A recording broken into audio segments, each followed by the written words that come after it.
Tú me besaste y se me cayó la gorra. Ever wondered what Bad Bunny and Rosalía are really saying in their hit song La Noche de Anoche, Last Night's Night? You won't believe what Se me cayó la gorra actually means. Stick around to uncover the mystery behind their passionate lyrics and learn some essential Spanish vocab along the way. Comencemos.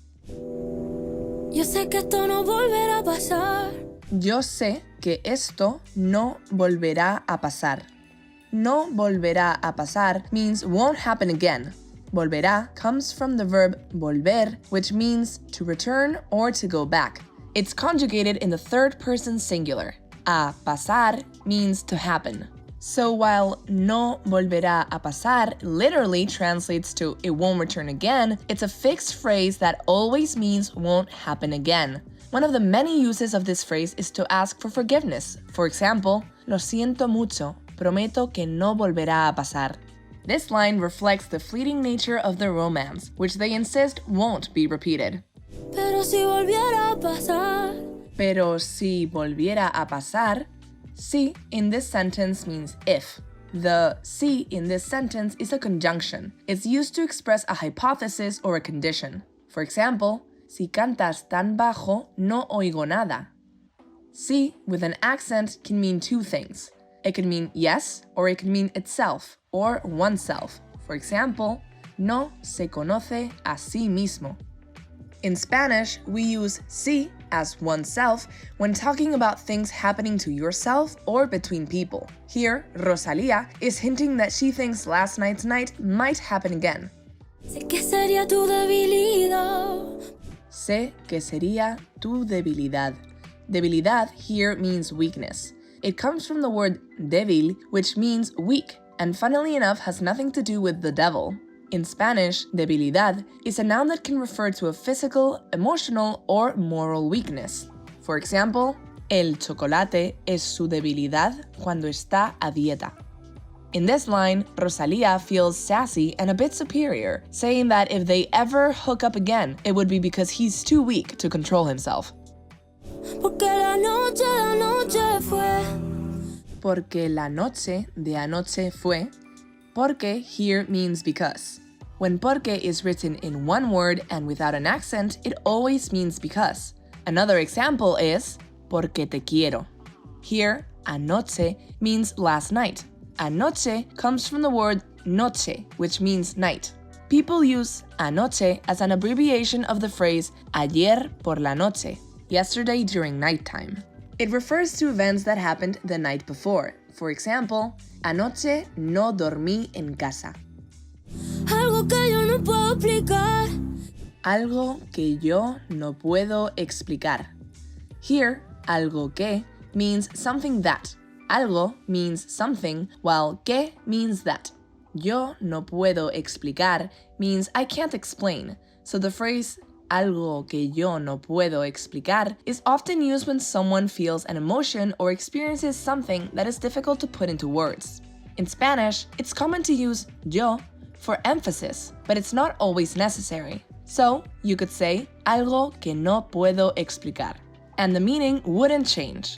Here, Rosalía is referring to a sort of chemistry that she can't even explain. Sola dando y dándole sin parar. Sola, dando y dándole sin parar. Sin parar here means non-stop. Sin means without, while parar means to stop. So, sin parar could be translated to without stopping in some cases. For example, pasó el semáforo sin parar. When sin parar is being used in a literal or physical sense, it translates to without stopping. However, when you use sin parar in a more non-literal sense, like llevo trabajando sin parar desde el lunes. In these cases, where it's an exaggeration or a non-literal expression, sin parar translates to non-stop.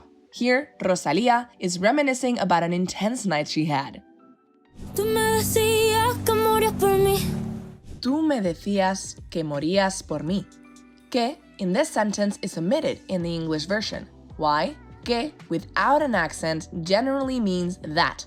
However, there are some times in English when it's okay to eliminate the that in a sentence. For example, Ya sabía que eras así. Be careful because in Spanish you cannot omit the que. Morir por mí is quite a romantic expression used to show a high level of love and devotion. Just keep in mind that in casual conversation, it might sound overly dramatic or intense, so I wouldn't recommend using it on your crush. Que has a wide variety of uses and meanings for such a short word, like which, that, than, or why.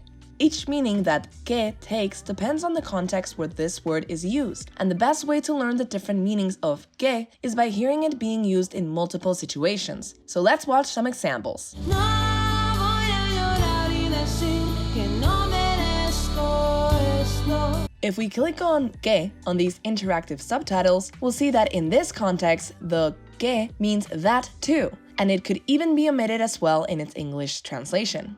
Let's hear the word que used in a different context to mean something else. Here, if we click on que, we'll see that in this context, the que means than. If you're wondering what this handy-dandy tool is, it's FluentU, an app for learning Spanish with authentic videos, including movie scenes, clips from TV shows, TED Talks, and music videos. FluentU has thousands of videos, all of which have subtitles written by language experts, so you always see the correct definitions for words and expressions in that specific context, plus video examples of native speakers using the vocab. FluentU also creates personalized quizzes and speaking questions to make sure you remember everything you learn. Try it now for free. Just sign up for a 2-week trial using the link in the description below. Plus, FluentU is currently having a sale, so it's the perfect time to check it out. Tú me dejaste el cuerpo caliente, infierno. Tú me dejaste el cuerpo caliente, infierno. Tú me dejaste here means you left my. Dejaste comes from the verb dejar, which means to leave. Dejaste is conjugated in the second person tú, which is the informal way to address somebody in Spanish. Tú means you, and me typically means me or myself. Me, in this context, is used to indicate that the action performed by another person affected the speaker, Bad Bunny. In this case, he uses it to indicate she left his body feeling a certain way. If the sentence in Spanish didn't include a noun like cuerpo, body, me could mean me, like in this example, tú me dejaste. Sentence structure changes quite a bit from Spanish to English, so be careful not to translate word by word and always look at the whole sentence. Bad Bunny is passionately expressing his love and desire for Rosalía, but most importantly, his heartache. Pero me dejaste el corazón frío, invierno. Pero me dejaste el corazón frío. Corazón here means heart. Corazón translates to heart when talking about your literal heart. However, in Spanish, you can use the word corazón to refer to someone you love, in which case it means darling or sweetheart. For example, no te preocupes, corazón. Other synonyms of corazón when it's used as a term of endearment are cariño, which literally means devotion, but can also mean darling or sweetie, and amor, which literally means love, but can also mean honey or dear if used as a term of endearment. Through this line, Bad Bunny expresses the figurative cold feeling left in his chest when Rosalía left him. Soñando que contigo es que duermo. Soñando que contigo es que duermo.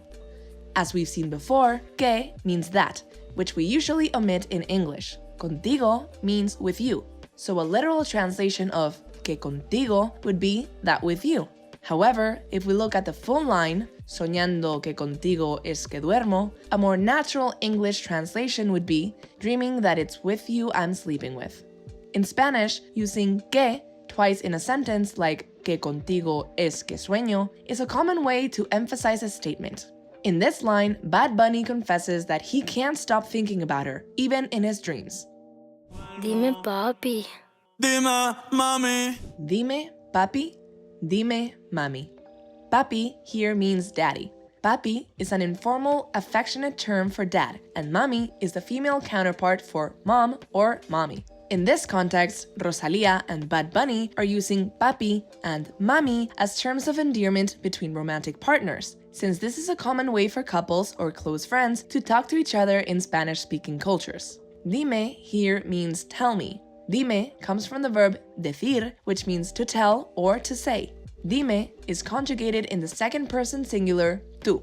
Dime is typically used in everyday conversations when asking someone to share their thoughts or opinions. For example, dime, ¿tú qué piensas sobre todo esto? Rosalía and Bad Bunny are addressing each other directly for the first time in the song, wanting the other to provide answers to their impossible questions. Dime, ¿has visto nuestro PDF gratis? Have you checked out our free PDF? It gives you easy access to all of the vocabulary that we have learned today, so you can study it whenever. Get it by clicking in the link in the description below. Esa noche, ¿quién la borra? Esa noche, ¿quién la borra? La literally translates to it, and it refers to esa noche, that night. Borra comes from the verb borrar, which means to delete or to erase. Borra can be used in a figurative sense, like in this sentence, or in a literal sense, like for example, él borra la pizarra. Bad Bunny is expressing that last night's night was so memorable and meaningful that it's impossible to forget or erase from their memory. Tú me besaste y se me cayó la gorra. Tú me besaste y se me cayó la gorra. Me besaste here means kissed me. Besaste comes from the verb besar, which means to kiss. Besaste is conjugated in the second person singular, tú. The verb besar must always be accompanied either by a personal pronoun, like me, or the preposition a, when talking about kissing somebody. For example, Bad Bunny besó a Rosalía. Se me cayó la gorra here means it blew my mind. Se me cayó literally means it fell off me, and la gorra means the cap. It blew my mind is clearly not a literal translation. People use se me cayó la gorra when talking about something so intense it makes the person's cap fall off. It's a fun and poetic way to express the strong impact of a romantic moment in Spanish. For example, dijo que me quería y se me cayó la gorra. In some Latin American cultures, the act of losing one's hat can symbolize losing control or being swept away by emotions. Que la luna nos supervise. Y que la luna nos supervise. Supervise comes from the verb supervisar, which means to supervise or to watch over. Supervise is a subjunctive form of supervisar, and he uses it because it is uncertain if the moon will supervise them, or because it's a wish that they don't know will come true or not. You can use supervisar when talking about people. La hermana mayor supervisa a sus hermanos pequeños. But you can also use supervisar when talking about things. For example, voy a supervisar el progreso de este proyecto. In this case, it's being used in a non-literal sense to mean that the moon will be the only witness to their night together. Con esa boquita suena rico todo lo que tú me dices. Con esa boquita suena rico todo lo que tú me dices.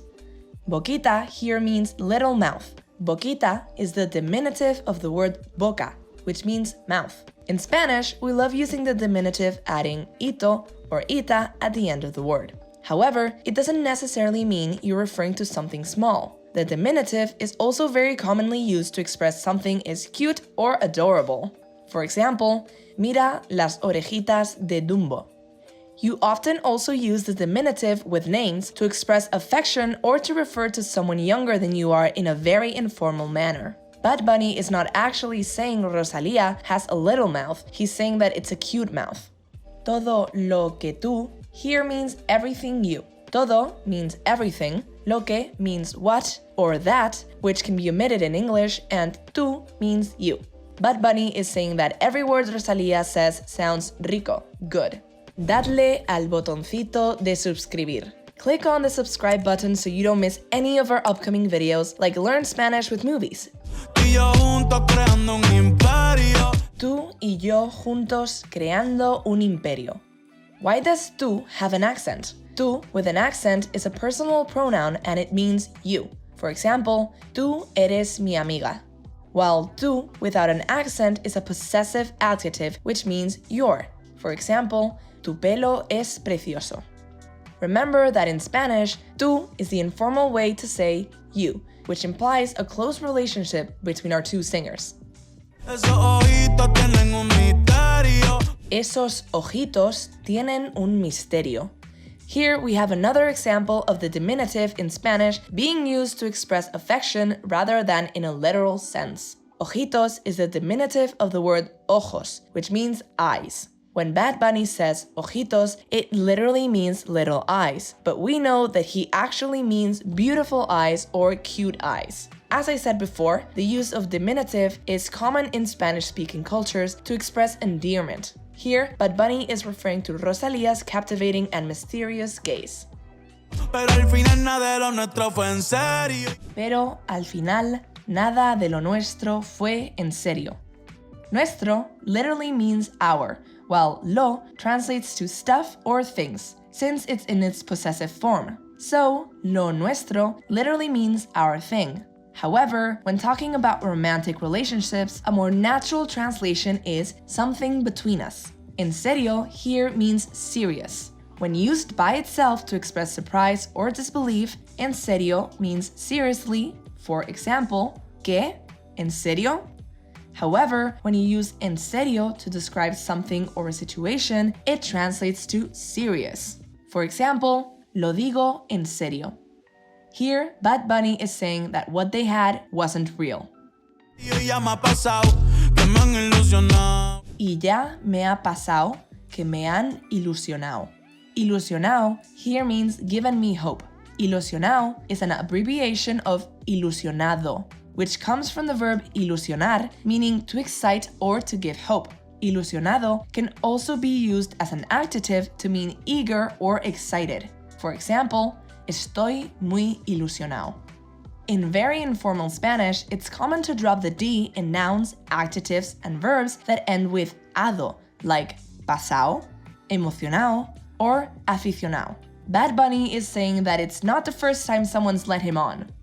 Y ya me ha pasado que me han abandonado. Y ya me ha pasado que me han abandonado.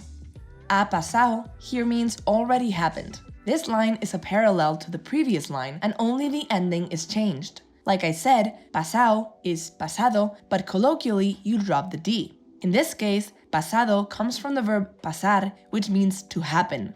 However, pasado can also reference el pasado, which means the past. By ending this line with abandonado, Bad Bunny is saying that he's been abandoned before. Y ya me ha pasado que no estás a mi lado. Y ya me ha pasado que no estás a mi lado. A mi lado here means by my side. A means by, mi means my, and lao is an abbreviation of lado, which means side. This line is also a parallel of the line before, but in this case, Bad Bunny adds that no estás a mi lado, you're not by my side. He's expressing a feeling of missing Rosalía because she's no longer beside him. In this next video, Shakira not so subtly roasts her ex-husband Piqué. So go watch that lyric video to find out what happened between them as you see more examples of casual Spanish vocab that will get you sounding like a native.